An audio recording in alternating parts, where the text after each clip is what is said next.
Welcome to Orioles Digest. I'm your host, Kam Brice. And like I say in every video, before you do anything, hit that subscribe button. If you're a part percentage today, let's change that. Come join Orioles Digest. We're giving you daily updates about the Baltimore Orioles every single day that you don't want to miss. And the Baltimore Orioles faced off against the Boston Red Sox tonight, and it did not look good. We got decimated. Garrett Crochet went 8 innings, was completely dominant against the Baltimore Orioles, and their offense has no power right now. But one first baseman who's having a career could possibly be on the move. Could Ryan Mountcastle possibly be on the move this season? This is pretty shocking to me because I wouldn't expect the Baltimore Orioles to be moving on from Ryan Mountcastle to get a spot for Kobe Mayo, who Kobe Mayo hasn't even shown if he could be an MLB player. Let's be honest. He didn't have a good spring. He went down to spring training, didn't do good there. And so they started him off in AA and Triple A, my fault, in Triple A this season with the Norfolk Tides, and it's looking like he's doing good. But when he comes up to the MLB, he doesn't produce. And it's kind of the same situation that Jackson Holliday was in for a while, Heston Kjerstad was in for a while. But I don't think the Baltimore should trade Ryan Mountcastle. And Bob Nightingale had something good to say in his article. He talked about how the Baltimore Orioles are looking for more arms and looking to clear space for their young talent because they have Basayo, Honeycutt, Bradfield Jr., and all these different types of guys coming up. But I know Ryan Mountcastle will be a free agent soon. But if he's having a career year and it looks like it, he's batting over 280. Power is there, first base on there, contact. He's hitting with runners in scoring position. He's doing everything he needs to do. So why would the Baltimore's move on for Ryan Mountcastle? It doesn't make sense for me. I think Ryan Mountcastle is that one thing that can stay healthy on this year. Gunnar Henderson's dealing with injuries. Colton Cowser's out for a while. Adley Rutschman, we know he always starts the season off strong, but can he consistently be this Adley Rutschman throughout the full season? I don't know. We'll talk about that a little later in this video. But for me, for right now, I just think you keep Colton Cowser, you keep guys like Ryan Mountcastle, unless you get a trade. Unless you get a trade, Luis Castillo or Dylan Cease, in which you're probably not going to get Dylan Cease, then okay, let's go. I'll come. Like, let's go. Like, let's do this thing. But other than that, no. Got to keep the guy Ryan Mountcastle. He's been amazing this year. Might even have to give him another contract because it's not looking like Kobe Mayo is going to be that everyday first baseman, every third baseman that we all thought he would because how good he was in the minors. But let's get into our next topic of the day. How good can the Baltimore Orioles be this season? How good can the Baltimore Orioles be? They can be very good. You see this guy on the picture, right? You're right here. The screen's up here. That's why I'm pointing up here. But you see this guy, Cedric Mullins. Been amazing this year. Look at that stat yesterday. Aaron Judge and Cedric Mullins are tied for the most RBIs in the MLB right now. Cedric Mullins, man. Who would expect Cedric Mullins to come out and have this much power early on in the season? We saw last year in the last month of September, Cedric Mullins had over 5 home runs, batting over 300, over 10 RBIs.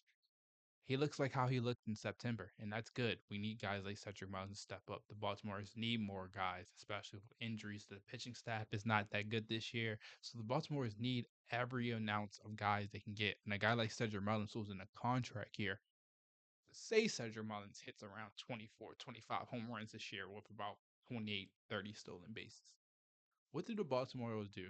Because Cedric Mullins is still young, he can still play. He's not old. He can still run. He can still base. He can do everything you do in an everyday outfielder.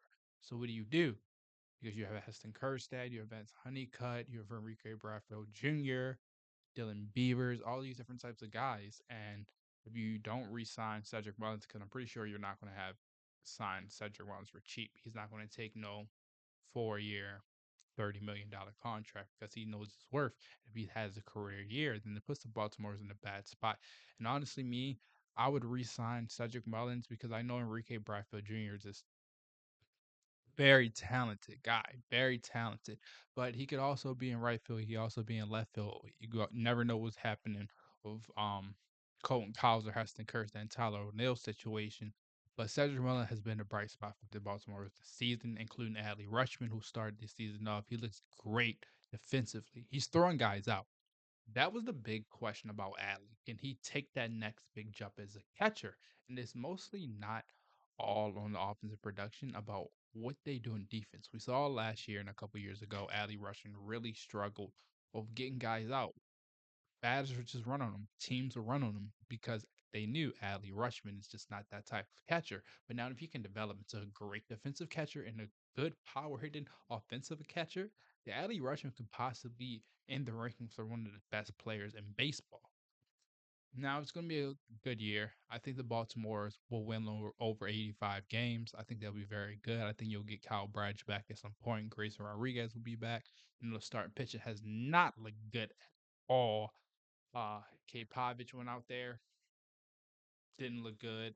He looked good first couple innings. He had about four strikeouts. He had actually two strikeouts throughout the first inning, and then after that, it just fell downhill.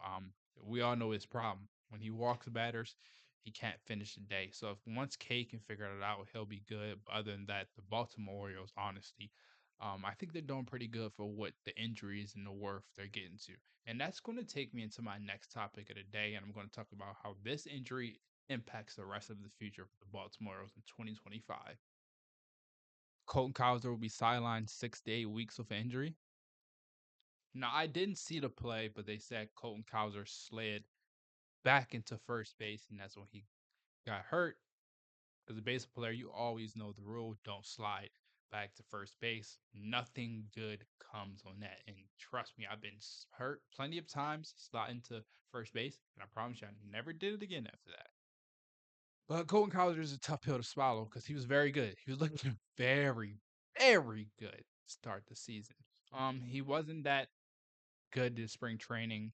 He wasn't driving the ball. We didn't see a lot of exit velocity, but he was good on base, and he translated that into the season. I think the new hitting approach has really started to affect everyone who was kind of struggled with it last season, and then we saw him come to the season this season. Everybody looks good. Colton Cowser looked locked in, and this is a tough pill to swallow, but it's going to give Heston Kjerstad everyday opportunities.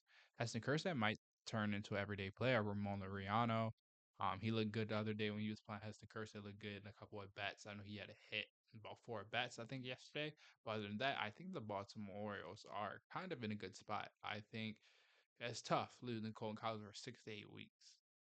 That's a lot of weeks, but that's like a month and another half. So if you can get Colton Cowser back at some point, I really think this Orioles team will be good for the future. I think they'll have everything they need. I think it's just a tough pill to swallow because you never want to see a young star like this go out. And I really believe Colton Cowser is going to have an all-star season.